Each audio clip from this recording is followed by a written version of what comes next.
Sanibona nonke bathandi bohlelo luka Dr. Mnguni TV. Namhlanje ngizokhuluma ngephakama.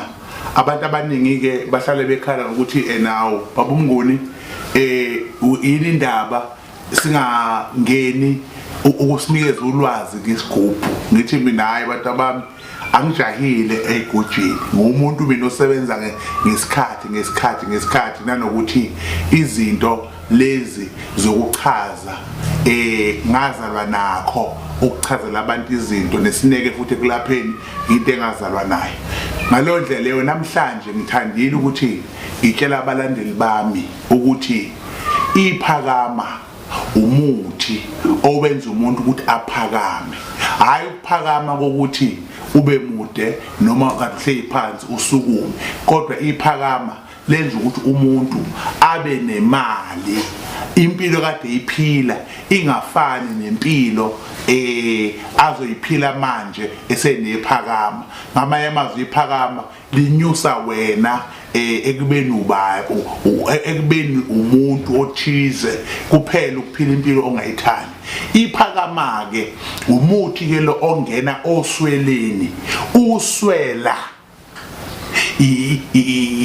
impande ezala izinto okuthiwa amathanga othangazana, bese kuba khona ke isikhathi la khona ithangazana elizala mhlambe likhiwe bese lenza uswela. Abantu abadala babekubhoboza uswela befake amasi, belibhoboza kancane uswele lithi malihleli likhipha umlaza, etholakala amasi emahle edliwa unomzana kuthiwa uswela. Uswela lubukhosi.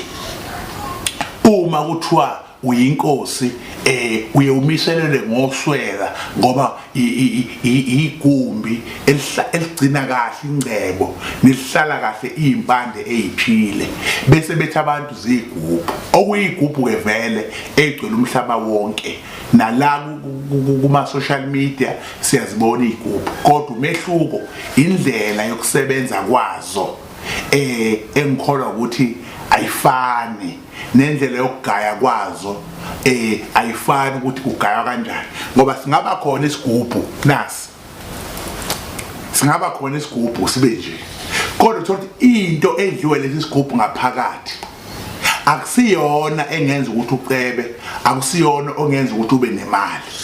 Eyigujini wake wayibona asike esifana nalesi, ngoba lesi esenkunzi, lesi esendoda, lesi unomzana, lesi isona esiphethe impilo yomuntu.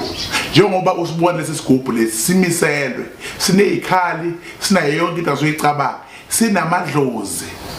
Lesi sigubhu sihle, lesi sigubhu sinebheji, lesi sigubhu futhi uma umuntu ezogadla ngemithi kanti nalesi sigubhu lo muntu ohambile njengobona lo mbala omnyama nje umele lokho ukuthi umuntu mewakuthumelela imithi nje uhambile lo muntu lo, wena awukwazi ukushaya ngaso isona kodwa siyashaya. Umuntu meganga siyamshaya. Futhi lesi sigubhu siyabheja, sinomndawo, siyabheja. Methu uma uthe nje kuzokwenza into ethile noma kanjani izokwenzeka, ngoba kunamakhubalo ahambisana nani namadlozi. Ikhuphe eziningi azinawo amadlozi, zigubhu nje ezinomuthi kuphela. Othi umuntu usithathile isigubhu kusasa sisiyabulala, kusasa samsebenzeni. Lesi sakhiwe saphelela ukuthi umuntu esithatha sihlangana namadlozi akhe akwazi ukuthi simsebenzele. Asingeni igazi lankukhu, asingeni inyongo yankunku, asibulali umuntu, kodwa senza umsebenzi wena osibizele wona. Njengokuthi unebhizinisi lihambe liphela amandla, umuntu wamathenda uyashweba, uyayithola kulokho kuphela iminyaka emithathu, makuphela inyanga ezintathu ithenda ongayithola siyakwazi ukukusiza, bayakuvala siyakwazi ukukusiza. Awunalutho ke, awukazi ube nalutho, kodwa ube nawo amandla okusithola lesi sigubhu. Siyakwazi ukuphakamisa ube indoda uphakame. Abalwa nawe bayahlehla endleleni yakho, abakuvalayo bayahlehla ngoba siphelele sihlomile.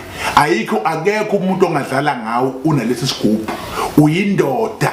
Uma unkosikazi uphethe isigubhu uyaphuma ekubeni umuntu wesifazane. Uba umuntu wesifazane ngokwendlela odalwe ngayo, kodwa ngokwamandla emali nangokwamandla engcebo nangokuthi izitha ziyakwazi ukuqhela ngoba lesigubhu lesima usithatha uyasetshezwa ugezwe ucatshwe wenziwe yonke into bese sikwazi ukusikusiza. Akusona lesigubhu lesi esifana nalezi ezinye ngizokhulunywa ngazo, cha isigubhu sihlukile esigaywa la ekhaya, futhi ukusigaya kwakhona la ekhaya asikufundanga la esikhona kodwa ukugaya sakufunda kude kubantu abadala sakuhambela ukuthi konje umuntu mayinikeza umkhosi weswela wenziwa kanjani. Amakhosi enzelwe isigubhu lesi, abafundisi bamabandla bayenzelwa, osomabhizinisi boyenza, abantu abangenalutho abafuna ukuba kahle lesi sigubhu siyakwazi ukuthi sibasize sibe inkunzi sime la uma uphethe isigubhu kuleyo ndawo leyo kubukwa wena ngoba amandla la ayamangalisa. Angeke usibambe kanje lesigubhu lesi ungena amandla ungenawo ngoba siyasinda sinjalo. Number 2, sinayo yonke into edinga umuntu ukuze aphile ngendlela. La khona umhluma amahlayeni, la khona isandawana, la khona isidleke sikaThekwani kwakhiwe ukuthi wena ozosithola nozosetshezwa ngaso ngisingacaba nje ngaso uyakwazi ukuthi ke uphumelele. Bese kuba amandla omuntu. Uma umuntu amandla enawo uyakwazi manje ukuthola lesi senkomazi. Inkomazi ke akekho ngazi ukuthi ungenamfazi awuyona indoda, futhi musu unomfazi uba indlu umfazi uzokuzalela, umfazi uzokuqinela ikhaya, umfazi uzokwenzela yonke into. Lesi asibulali umuntu megadla asikwazi ukumshaya simbulali, kodwa lesi sibhejile sinomndawo sivula inhlanhla yokuthi umuntu akabe nenhlanhla angeke uphile ngaphandle kwenhlanhla. Siletha yonke into la uhamba khona uyathandwa, la uhamba khona nje uba nenhlanhla. Imfihlo ke ngikhiphela abathandi bohlelo lwami ngoba bebelokhu bekhala ukuthi baba uMnguni sinikeze isigubhu, sifuna ukuzwa ngawe ukuthi isigubhu senza kanjani. Nazi igaba yimi, asina inyoka, asinalutho lumbi, isigubhu amakhubala ahlanganisiwe. Mawunamandla ke uyakwazi ukusithola senkomazi sikwenzele umsebenzi siqede lapho. Mawubona ngokweBhayibheli lathi iBhayibheli akukuhle ukuthi indoda ihlale yodwa, idinga umsizi. Inkunzi iyamdinga umfazi, nomfazi uyayidinga inkunzi. Uyakwazi ukuphila impilo yakho. Akuzona isigubhu lekuthiwa hayi uzosivuselela. Isigubhu lesi siyasebenza, mukwasithola siya phambili. Ufuna imamiliyoni, ufuna ama-1000, ufuna ini ukhuluma lesigubhu sakho usinike coco wenza umsebenzi. Incazelo enkulu ke ngayo ngiyakunikeza ngamasu uzosilanda.